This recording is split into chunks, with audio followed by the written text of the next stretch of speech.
Hello and welcome to another live broadcast with MedStar Health. My name is Mashan Bowman, and today I am joined by a panel of experts in falls prevention. With us is Dr. Ezihe Nwadi, physical medicine and rehabilitation physician with MedStar Health, Annelise Massey, physical therapist with MedStar Health Physical Therapy, Teresa Dolan, occupational therapist with the Inpatient Rehabilitation Center at MedStar Good Samaritan Hospital, and inpatient rehabilitation nurse, Tawanda Brown. Today, we're going to be talking about falls. According to the CDC, millions of people ages 65 and older fall, but less than half tell their doctor. Falling once doubles a person's chance of more falls in the future, which could lead to fractures and potentially even death. So if you'd like to learn more about falls prevention, what causes a fall, and how to prevent them, stick around. Share this broadcast with your friends and ask us questions and share your comments below. We're going to take some time to address those as well. So thank you very much to our guests. Welcome and thank you for spending time with us today. Before we get started, I'd like to give you all a chance to introduce yourselves. So I will start with you, Dr. Nwadi. Hello, thank you, Karen, for the welcome. Hello, my name is Dr. Ezzy Waddy, and I'm a physical medicine and rehabilitation specialist, otherwise known as a physiatrist, working at MedStar in the Baltimore region. I've been working with MedStar for the past year and a half, and I treat patients both in the inpatient and the outpatient setting. You may ask, what is a physiatrist? Well, we treat various neurological, musculoskeletal, cardiovascular, pulmonary disorders, including conditions such as arthritis, back pain, work-related injuries, brain or spinal cord injuries.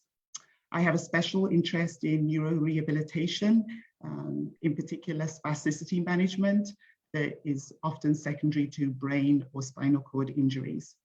Most of the patients that I see are at a risk of falling, and fall prevention is important to a patient's quality of life, independence, and safety. So I'm very happy to be here today. Thank you. Thank you very much, Dr. Nwadi. On to you, Annelise. My name is Annelise Massey, and I'm a physical therapist here at MedStar Health Physical Therapy. I've been with MedStar for 24 years, and I've worked in various settings throughout the system, treating in acute care when patients are in the hospital, working on the comprehensive inpatient rehab unit, and currently I work in the outpatient rehab department, where I treat primarily adult patients with all sorts of different diagnoses, and certainly many have had falls or are at risk for falls. And my area of specialization is working with patients that have Parkinson's disease. So trying to help them be as safe as possible and live their best life. Thank you. Thank you, Annelise. Teresa. So welcome everyone. My name is Teresa Dolan, and I am an occupational therapist here at Good Samaritan Hospital. I've worked here for about 22 years, mainly on the inpatient rehab unit with anyone with adult physical disabilities. So a variety of diagnoses from stroke to spinal cord injury to orthopedic conditions, amputations and things like that. And I also have worked on the acute care floor. I am on the falls committee here at the hospital, and I've been on it for many years. So it is a specialty interest of mine where we look at trying to make sure that falls don't occur in the hospital, but also looking at the education information that we give to patients to try and reduce that risk of falls when they go home. Thank you. Thanks, Teresa. Tawanda. Hi, my name is Tawanda Brown. I'm a registered nurse at MedStar Good Samaritan Hospital. I've been working on the inpatient rehab unit for the last 28 years. My specialty is stroke patients and ortho patients. Thank you. Thank you, everyone, and welcome again. So let's get to some of our questions. I'll start with you, Annelise. How would you define a near fall and a real fall? Could you explain the difference between the two? Sure. So lots of us experience near falls. It's when we stumble or we trip, but we're able to catch ourselves, regain our balance, and we don't actually end up falling. A true fall is any unexpected, unplanned event where you suddenly find yourself making contact with the surface, such as the floor or a piece of furniture. It's not the result of a medical event such as fainting or a heart attack, and it's not the result of being pushed or shoved. There are many possible reasons for why these falls occur, and we're going to dive into that later. But certainly what I would say is near falls, when people experience those frequently, it is really kind of a warning sign that they may experience a true fall. And when people have falls, it certainly diminishes their confidence and their quality of life, because they tend to withdraw from doing activities that they previously engaged in because they're fearful of falling. Great, thank you for explaining that. Teresa, could you explain what the risk factors for falls are? Absolutely. So risk factors are divided into two categories: extrinsic risk factors and intrinsic risk factors. The extrinsic ones are the easy ones. So these are things that are in the environment that increase someone's risk of falling. So things like lack of a railing when you're going up steps, or steps that are broken or crumbly, or the loose rail that may pull out of a wall. Uneven sidewalks when you're walking in the community. In the house, it's things like rugs that aren't secured to the floor, or may have an edge that rolls up that might make for a tripping hazard. Thresholds are another area where, with that change in surface, that can trip people up as well. Lightweight furniture, believe it or not, because as you go to sit, sometimes we don't have the best of control when we're going into a sitting position, and the furniture can slip out from behind us, or vice versa. When you go to stand, some people will use their legs against the furniture to help them push up, and that makes that a risk as well, because that furniture can slide. Other things can be inadequate lighting, particularly at places like steps, is frequently an area where we see that people don't have adequate lighting. Or think about getting up in the middle of the night and not having the lights on. That's also a time when lighting would be of benefit. But also glare. We all know when we've been driving and all of a sudden the sun glares in our eyes and we lose sight, but that can happen in your house as well, or in the community. So that can increase your risk. An unsecured toilet seat that's a little loose, sometimes that can make people fall. Lack of grab bars in the bathroom, or personal items that are slightly out of reach that make somebody lean out of their base of support. And then the other big thing would be clutter. So, clutter on the steps. Sometimes people will set things on the steps because they plan to take it up with them. Yeah, we're all shaking our heads because we've all done it, let's admit it. But we really want to keep those walkways clear and reduce that risk. And then the other big thing is cords. So particularly because everybody's on the internet now, and on computers and laptops, and we have our iPhones and we're plugging them in. And sometimes we leave those cords out and they become tripping hazards. So all of those are extrinsic factors, things that can be fairly easily changed in the environment. The intrinsic factors are different. They're the things that are internal to that specific person. And everybody's intrinsic risk factors are different, but they can be kind of grouped. So one that we've talked about is having a history of falls. Once you've fallen once, you're more at risk to fall again.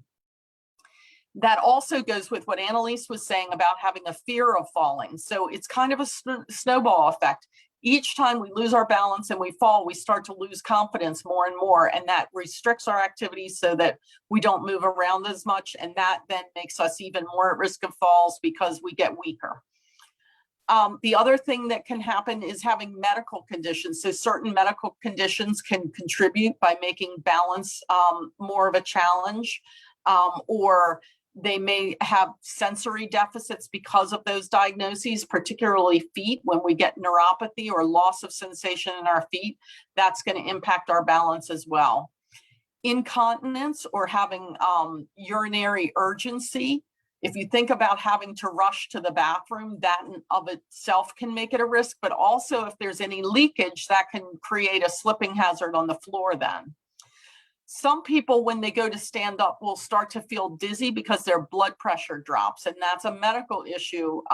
But there can also be vertigo where you get dizziness from inner ear disturbances. So those are things that are intrinsic to someone. Having visual impairment. So I see great with my glasses on, but take them off and everything's blurred. And a lot of people will be trying to move around, particularly at night when the lighting's low. So that's going to be an intrinsic factor. Insomnia or lack of sleep. We never do as well when we don't have a good night's sleep, right? And then assistive devices. So when I say assistive devices, I mean things like canes or walkers or crutches.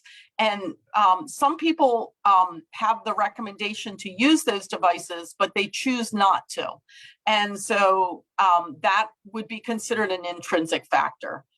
And the other thing would be taking more than 3 medications. So medications can have interactions, and that's something you always want to talk to your doctor about. Awesome. Thank you very much, Teresa, for explaining all of those Sure. factors. I'm going to turn over to Dr. Nwadi. If you have any of these risk factors, whether they be intrinsic or extrinsic, what do you recommend a patient do? I recommend that a patient asks their doctor or healthcare providers to evaluate their risk for falling and to talk to them about specific things that they can do.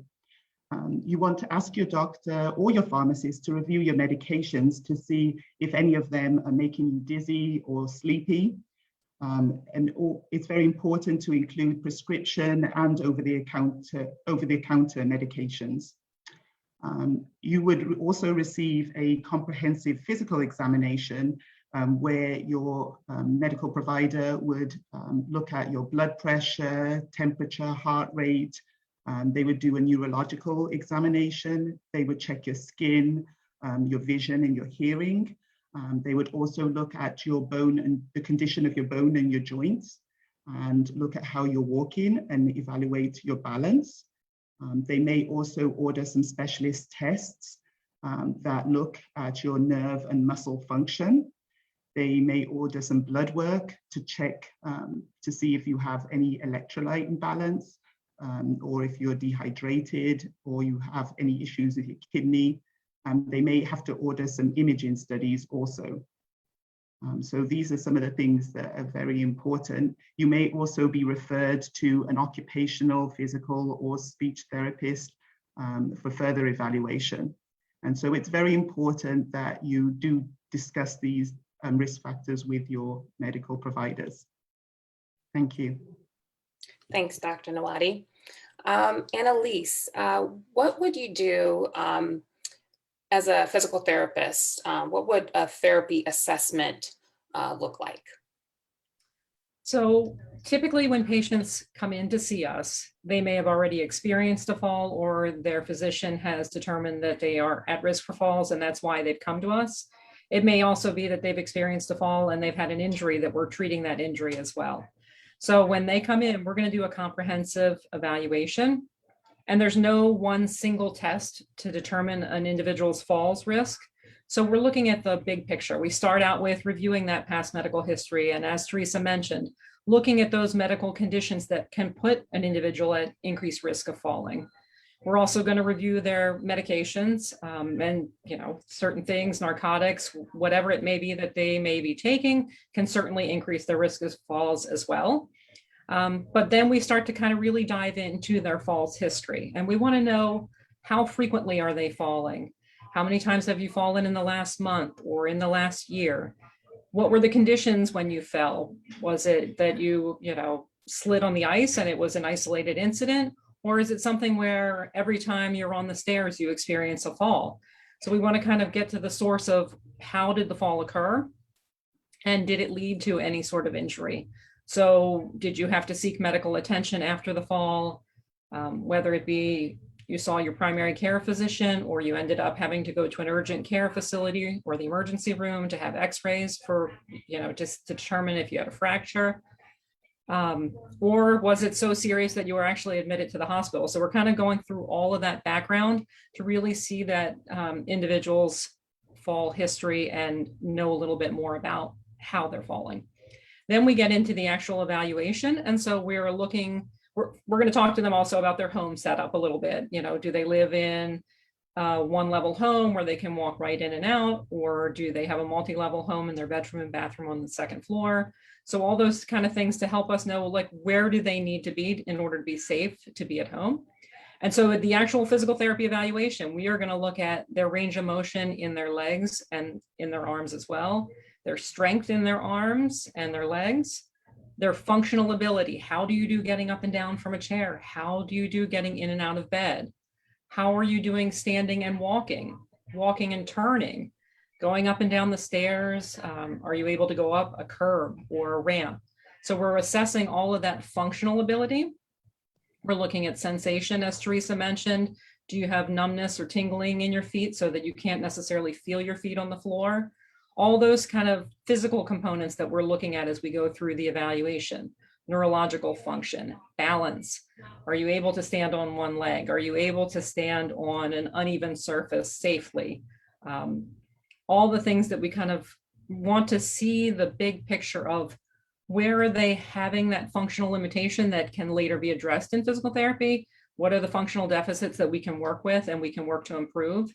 And are there any other factors that we need to go back and then discuss with the referring physician to see, can medications be changed? Is there any way to improve the individual's blood pressure, whatever it may be? So it's really kind of getting that big picture look at the individual to see how we can impact their lives by decreasing the risk of future falls or preventing a fall from occurring to begin with.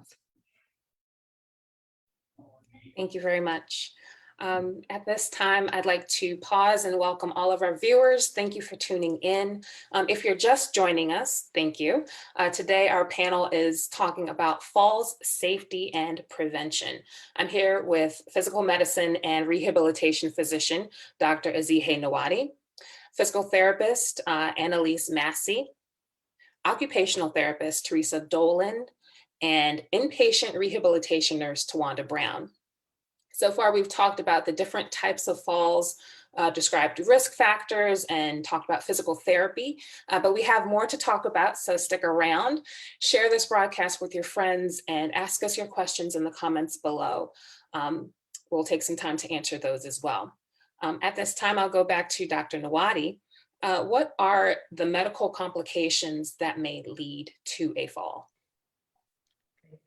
So there are several medical complications that may lead to a fall. One of them being if you have weak muscles, especially in your legs. This could be due to lack of exercise or arthritis, and this can cause unsteadiness on your feet. Also dizziness and lightheadedness. I know that we've already mentioned about if you have postural hypertension, which means a drop in your blood pressure when getting up from a lying or a sitting position to a sitting position. Also dehydration, medical conditions such as Parkinson's disease and heart conditions, and some medications that are used to treat high blood pressure can also contribute to dizziness and lightheadedness. And also some inner ear problems can cause that. Also, another complication is if you're having blackouts, fainting, or loss of consciousness. This could be related to an issue with your heart rate, such as a slow heart rate or a fast heart rate or an irregular heart rate. Also, if you have any problems with your feet, if you're you have deformities or you have pain in your feet, this can make it more difficult to exercise and to be able to keep active, which is very important if you are already unsteady on your feet and you have weak muscles and poor balance. Also, if you have numbness in your feet, sometimes a condition such as diabetes, or if you have a nutritional deficiency, that will decrease the sensation that you have in your feet, and this can lead to an increased fall. Also, memory loss or confusion, difficulties thinking, or problem solving can be caused by dementia or if you've had a stroke. We've already discussed about if you have problems with your vision or hearing. Also, if you take medication that makes you dizzy or drowsy, such medications that are used to treat problems with mood, depression, anxiety, medications that reduce your blood pressure, sleeping tablets, medications you might be taking for seizures or for epilepsy. Also, one to not forget is drinking too much alcohol, especially when taking it with other medications. Thank you. Thank you. Also, what can happen to someone after they've suffered a fall? What happens next? So if somebody has suffered a fall and they are with somebody, I think it's very important that they call for help. And they may be taken, depending on how serious the fall is and if any injuries were sustained, they may go to an urgent care setting or the emergency room, or which may result in a hospital admission. And after they have been discharged from hospital, they may now go to an acute inpatient rehabilitation or a nursing facility that offers rehabilitation so that they will get stronger with time. And it really does depend on how serious your injuries are and the level of your function after the fall. Thank you. So speaking of, that point after suffering the fall and a patient comes to the hospital, Tawanda, could you describe your role and how nurses can help prevent falls during a patient's stay in the hospital? Yes, on the rehab unit, we do lots of things to help prevent falls. Once we know the patient's diagnosis prior to coming to the unit, we place those patients closer to the nurse's station so we can have a closer eye on those patients. When they first come into the unit, the admission nurse goes over the falls video that we have playing in the room. It gives the patient an opportunity to ask questions of the nurse, and it helps the nurse can also review the video with the patient. We also on admission go over the Morse Falls Assessment Tool. We go over each category. So we can explain to the patient why they may or may not be placed on a high risk for falls. So if a patient scores 45 or greater on the falls assessment tool, they are placed on falls precautions. We review with the patient on admission that because you scored this 45, we're going to place the alarm on your bed. We're going to place some yellow socks on your feet and a yellow alert band on your arm to alert the staff that you're a high risk for falls. And it's a reminder to you to not to get up and to call a nurse prior to trying to go to the bathroom or get out the bed. Other things that we do to help prevent falls, we do bedside reporting in the room with the patient. It gives the patient an opportunity to participate in their care. They can ask questions of the nurses. They can give information to the nurses, but it also allows the nurses to make sure that bed alarm is set, that the patient is safe. And we can also do proactive toileting at that time. We can ask the patient, do you want to go to the bathroom while we're here? Because we may get stuck in another room. We don't want you to wait. So we suggest that to the patient. And normally they'll say, okay, I'll go to the bathroom. And we also tell the patient on admission that someone may have to stay in the bathroom with you to make sure you're safe, because the majority of our falls are surrounded around toileting. We do huddles. I actually try to do a huddle every time I work. I work 11A to 11:30 at night, so I get to see the day shift, the night shift, and the evening shift. So a quick huddle can take up to 2 minutes. Staff, remember to do 1 hour rounding on your patients, do proactive toileting, do bedside reporting in the room. So we touch on a lot of different things so to keep the patient safe. Those are just some of the little things we're doing to help prevent falls. We're doing a lot of other things as well. We're still working on it as well. Thank you. Thanks, Tawanda. I really like that the patients are also involved in the process and making sure that they're aware and everything is explained and all the precautions are taken into consideration. So thank you very much for explaining that process. Annelise, What role does physical therapy play in helping someone recover from a fall? So recovery from a fall really depends on what their injury was that they present with. It may be that they had a leg fracture and we're dealing with recovering from that.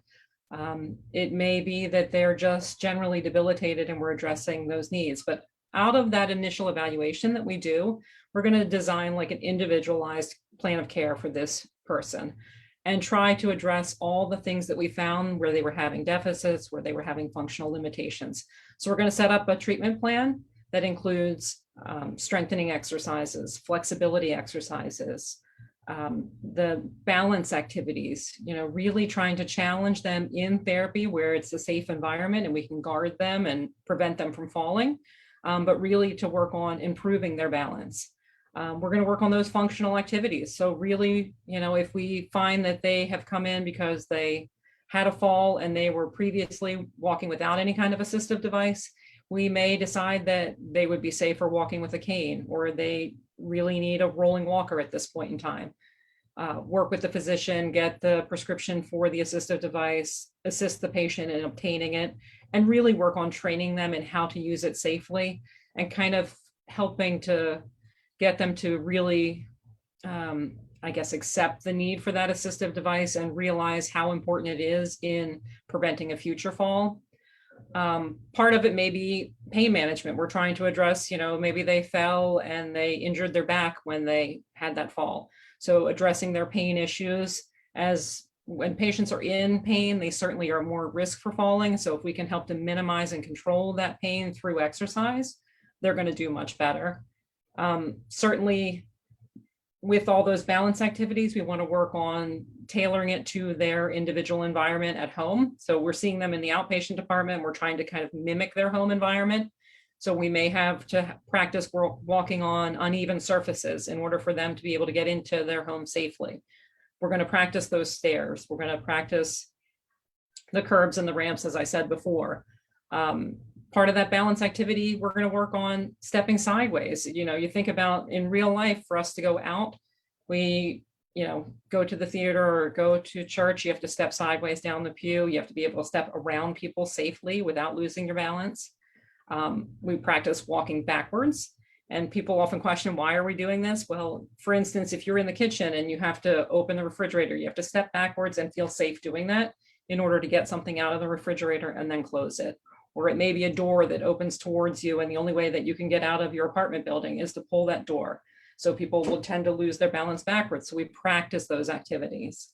And really a huge component of the physical therapy portion, trying to get them back to where they were before, maybe even better than before the fall, is really that huge education component. So we're trying to talk to them about some of those factors that Teresa brought up in their home. How can we modify the home to make it safer, to minimize their risk of falling again, and really just educating them beyond therapy.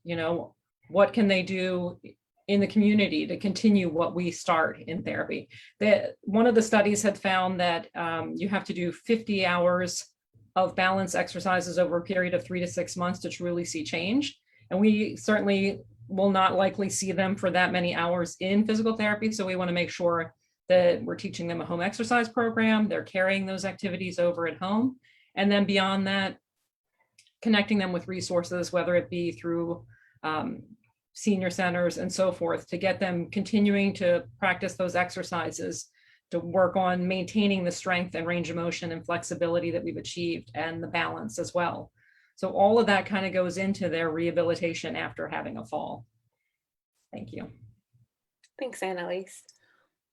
So Teresa, I'll turn over to you now and ask about what the process is, post discharge from the hospital and just continuing that process of recovery. So what kinds of changes should a person and their loved ones or caregivers make if they've had a fall? So we have two different patients, because sometimes patients don't hurt themselves when they fall, right? And those patients really should go to their doctor, even if they weren't injured. Let him or her know that they've had this fall so that they can get that comprehensive assessment that our doctor was talking about. So if you don't get injured, that's not a reason to not go to your doctor. And I can't stress that enough. The other thing is to have honest conversations with your doctor. Some people try to hold back on some of those things because they're embarrassed that they fell, or they're embarrassed because they've had an incontinence episode. But the only way that we're going to solve the issues is by working together, right? We can't help somebody who's not going to give us that honest information and feedback. So that's really important. Having a vision check is also really important because, you know, as we age, our vision tends to decline. You're more prone to get certain abnormalities like, for example, cataracts. And sometimes because they come on so slowly, we don't realize how impaired our vision actually is. So I would strongly encourage somebody who's fallen to get a comprehensive visual evaluation. And then we talked about ways that you can make your home safer, but some of the things we haven't mentioned. So one big tripping hazard are pets. And we all love our pets. But boy, sometimes they lay down right at our feet and we go to get up and we trip right over them, or you're in the middle of a cooking activity and they've laid behind your legs. So sometimes something as simple as putting a bell on the animal will help you be aware of where they are, but also sometimes engaging training or even hiring a trainer to train your pets so that you can have them stay in a certain place while you're ambulating or while you're walking, to make sure that you're safe, or limiting their access. Sometimes keeping them, you know, just keeping the pet out of the kitchen area will keep you safer. You would be surprised at how many people we get each year that their trip was because of a pet. Making sure that you have really good footwear. So this is something that for some people you need to go to you can go to a specialty shoe, for example, with diabetes, but you want to look at the bottom of your shoes and make sure that the treads on them aren't worn away.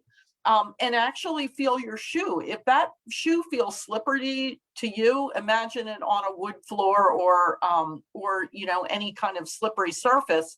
It's not going to have the traction that you need. So you want to think about your footwear.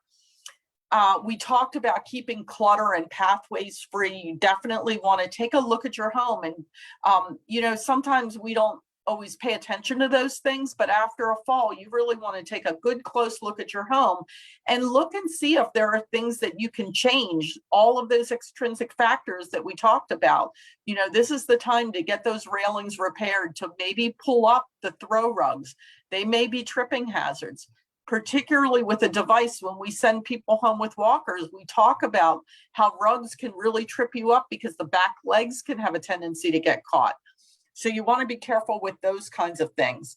The other thing is to improve the lighting at home. So making sure that your lighting on your porches and the top and bottoms of your steps are going to be helpful. The other thing with lighting is to use technology. So, you know, we have Alexa, and you can tell Alexa, you can hook her up to turn on a light for you, so that you don't even have to reach for that light. Or if you're getting up at night, you can actually get motion detector lights that you can plug into the wall, and they'll light your pathway up for you. But they're not going to light until your feet are towards the floor. So, you know, you sit up on your edge of the bed and those lights can go on. So things like that can really, really be helpful to prevent a fall.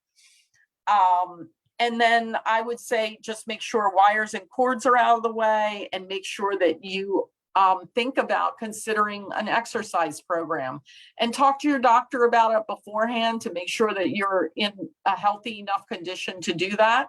But if you're not going to therapy, following up on those suggestions that Annelise made through senior centers or through local gyms. A lot of local gyms will be aware and tell them about your feelings of loss of balance or that you've had this fall. And they can certainly help you with that. Thank you. Thank you very much, Teresa. All great advice, and just you've sparked some ideas in my head about how I can be proactive even today in preventing falls and just being aware of things and my surroundings. So thank you very much. At this time, I'd like to take a moment to address some of the questions that we received from our viewers. So I'm going to start with Anne. Thank you very much, Anne, for your interest in this broadcast, and thank you for tuning in. She says that she is interested in everything that you guys have had to say. She says that she has fallen at least twice a year and has had many things replaced at one of our hospitals. She's been in and out of PT for 4 years, and she says thank you so much for everything that you guys are doing. So I just wanted to pass that on to you all.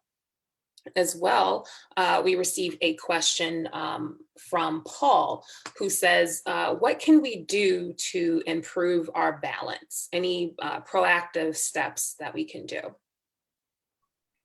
So I can address that a little bit.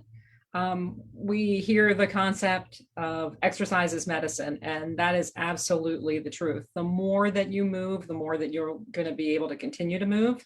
And so I would suggest any type of exercise, as Teresa said, you're cleared by your physician to go participate in, but looking for exercise that you can do to help improve your balance. And I know we've talked about different types, Tai Chi at the senior centers, fabulous way to address your balance.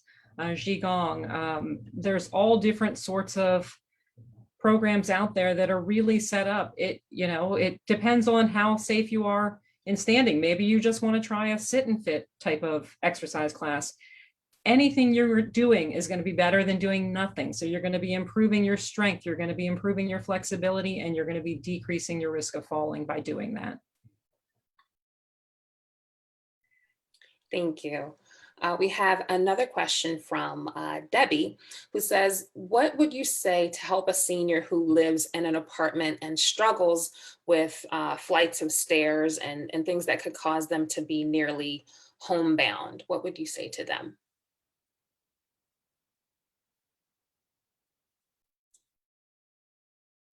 So I think that's something that a lot of people struggle with. And first, if it's an apartment and they have the possibility of talking to the landlord and seeing if they could possibly move to a different level to minimize those steps, that would probably be the best thing. What we see as therapists is that a lot of people don't want to leave their environment, right? They've been in a house or an apartment for a long time, and the thought of moving is scary to them. But I think it's really a time to reflect and think about how happy are you with your life? If you're stuck in your home, that's kind of a sign that you need to think about moving, right? Because if all you can do is be in your apartment, that's not really a successful life. Now, recently with COVID, everybody's been kind of staying at home, but that also increases people's risk because they're not moving around as much as they did before. So I would strongly encourage thinking about trying to get in contact with the landlord and seeing if there's, any way to move and minimize those steps. Great, thank you very much, Teresa. We have another question. This one comes from Yehuda. They ask, is there any advice on how to properly get up if you do experience a fall and you live alone? I can talk a little bit about that. One of the things that we try to do with patients that are coming in after a fall is really practice how to get down to the floor and get back up safely. If you've had a fall and you find yourself on the floor, you want to do like a full head to toe body check and make sure that you haven't suffered any kind of injury, you're not bleeding, this isn't a medical emergency that you need to call 911 for. But if you've have found out that you're not injured, you're just shaken up from having, landed there on the floor, the safest way to get up from the floor is to get over to a solid object. And this is what we would teach you to do, really practicing getting down and getting back up safely, but getting over to the edge of the bed or the edge of the sofa and being able, this is tough because you're crawling basically at that point in time. You want to be able to get over onto your knees get your arms propped up on that solid surface and really start to push yourself up, just one leg at a time. So I would say, I'd caution you, if you have had a fall, you need to stay on the floor long enough that you can kind of get your heart rate down, kind of calm down a little bit, because oftentimes people will have a fall, they land on the floor, they didn't injure themselves, and then in the process of trying to get back up safely is where they actually have a secondary fall and then do suffer an injury. But as you had said, living alone, there's not someone to call over to kind of help you get up. So it may involve, crawling to the edge of the bed or crawling to the edge of the sofa, and then doing that process of just getting your arms on there, getting up to a kneeling position, coming up to what we call half kneeling, where you're putting one foot under you and kind of starting to push yourself up, and then not trying to get all the way up to a standing position, just coming up enough that you can then turn and get your bottom on the edge of the sofa or the edge of the bed and be safe there before you would then try to get up and move about. So really, if you were in the middle of the room, you have to get yourself over to that solid surface versus trying to get up in free space where you could potentially risk falling again. Thanks, Annelise. I have a question from Bear, who says, is there any way to convince your family that you're doing everything that you can to prevent a fall? So I guess just elaborating on that, is there any way to involve your family, your caregivers, your loved ones, those around you, so that they're aware of how to prevent falls and also help you as well? So I would say, first of all, if you're asking them for help, have them take a look at your house, have them look at your home environment, but also having a valid conversation with them about what your concerns are for falling. But I guess I heard it that the question was, how do I convince my family that I've done everything I can? So I would ask your family, why do they have concerns? That would be one thing. And I would have a really frank conversation, because they may be seeing things about you that worry them. And then I would, I would state the things that you're doing to prevent falls. Or, have you made changes in your life where you're doing daily exercise? Has your doctor reviewed your medications? All those things that we recommended doing, have you actually done those things? Because that's what's going to help to convince your family more that you're safe. But I always worry when I hear about a family that's worried about somebody. So sometimes that's a red flag. Thanks, Teresa. Thank you for that great advice. We have another question from Paul, who says, we're all going to fall sooner or later. So is there a proper or right way to fall and hopefully minimize injury? I can respond to that also. We certainly don't practice falling in traditional physical therapy. It's not something that I encourage. We do practice the getting up and down from the floor. Now, there are universities, University of Maryland, Baltimore, their physical therapy program does do training where they actually have individuals on treadmills where they stop them abruptly and they're in a full harness system. So they're kind of triggering that fall response and then working on improving their balance with, subsequent attempts. Are you getting better at regaining your balance? They may reverse the direction of the treadmill and so forth. But in physical therapy, I personally am not pushing a patient to the floor. I don't want to encourage that behavior. I would just try to address the deficits that they have that could certainly, by getting stronger, by being more flexible, that you can kind of stay more upright. That's the goal. And then just practicing how to get back up from the floor safely. Thank you. Thanks, Annelise. So at this time, I have a question that I'd like to ask each of you. So what advice would you tell our viewers about ways to stay safe and prevent falls? So I will start with Dr. Nwadi. Hello. So some of the advice I would give is I think it's important to keep all your appointments with your medical providers, report falls Do not underestimate how serious a fall is, even if you don't have any injuries at the time, because sometimes it takes days before you see the after effects. Report and let your doctor know if you have any loss of consciousness just before or after a fall, if you have any injuries, if you're having any dizziness or weakness or unsteadiness on your feet, if you're having headaches, any vision problems, drowsiness. If your medical provider knows these things, then they can do that comprehensive evaluation for those risk factors and prevent another fall or a fall in the first place. So I think it's very important to report some of these things that we've discussed to your doctor and to feel comfortable to be able to do that. Thank you. Next, I'll ask the same thing to you, Annelise. So one of the concepts that we've been talking about a lot is just, you hear aging in place. And so that's become a big thing with our population aging and many people wanting to stay in their own home. And as Teresa had mentioned, sometimes that's not the best option, but if that's what you're determined to do, start thinking early. What changes can you make to your own home environment to make it safer for you to successfully age in place there? And that may be something as simple as putting the railings on both sides of your stairs. We see patients all the time that have had a stroke and can only use one arm. Well, if it's your right railing and your right arm, then going up the steps is fine, but how do you get back down? So simple things like, putting the railings in place, as Teresa mentioned, putting the grab bars in the bathroom.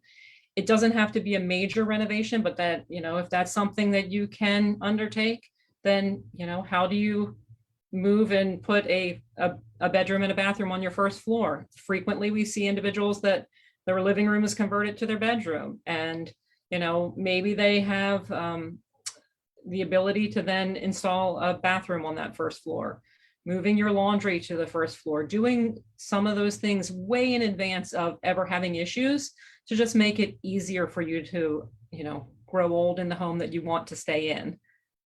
So I would suggest doing it early as much as you can to kind of before you're having an issue, because unfortunately, once you have a fall and then maybe you're in the hospital, how do you get to go home?